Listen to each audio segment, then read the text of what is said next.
Namaste. Today we'll just be going over some basic foot techniques. So these foot techniques are going to bring us and keep us in balance during these practices.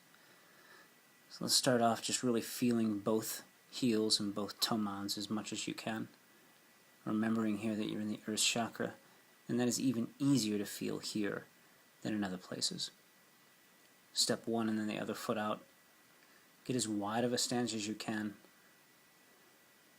Make sure it's comfortable enough that you'll be able to actually work through these first hip opening standing series poses.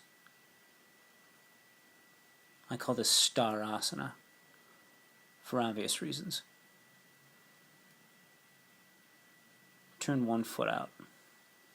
Make sure the knee comes directly over the heel and that your back heel is in line with your front heel. Have it be as straight as you can make it, as long as your back leg and front leg are both in line with the heels. Turning to the other side, make sure that the feeling is exactly the same, or it's at least working towards the same feeling. If one knee can't quite come out as far, make a couple adjustments. Really kind of feel yourself straighten through. Support yourself strong through the legs to bring yourself to lunge. Notice the turn on the toes. Lift the heel directly over the toes. Don't move the foot necessarily. Try to keep contact with the mat. Keep grounded. Walk your hands around and through to the other side. Just a different way to go from one side to the other in these open hip and then closed hip stances. Back into lunge on this side, really again. Feel that you can move and kind of smudge your toes and toe mounds and heels through the mat. Notice that step right there with the back and forth foot both making changes. You can bring yourself into a closed hip posture, both good for pyramid pose, which you see here, and the next is warrior one. The same stance for the feet, the same distance is good for both. You're just bending the knee in one position and straightening it in the other.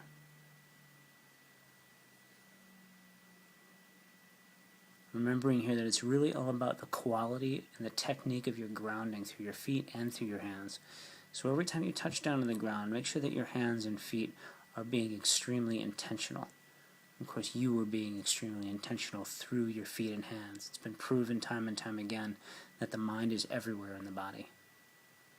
So evening ourselves on this opposite side, go through pyramid pose, and then again, move the feet. Make a couple of technique changes there. Move your toes. Make sure that the heels are still square. The hips, sit bones are really in line. If you push them back, they would feel even, not staggering or opening up the hips.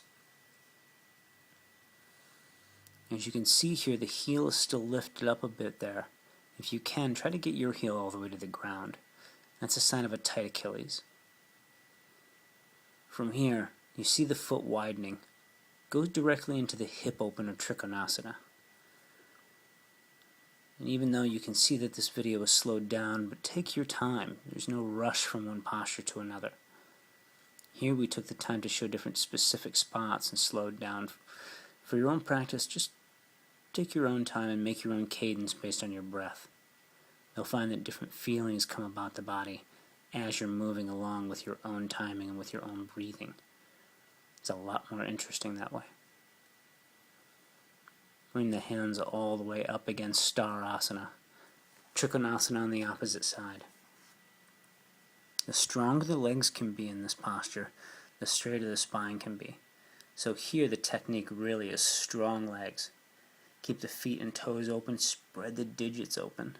Reach as high as you can with your hands and see if you can use the ground a little bit with your hand there to make sure you can keep that weight just nice and buoyant. Be light in your feet and your fingers. Always bend the knee to move first. Move through here again, maybe a sweeping motion. Try to bring yourself into the deepest forward bend that you can. When you come here, notice the feet moving out a little bit further as more weight gets dropped down between the legs. That helps get the maximum width of spread between the feet and the heels. Try to keep the heels and the toe mounds in the same distance apart. Reach up as much as you can. Finally get the complete stretch that you need, both inside the hip and out.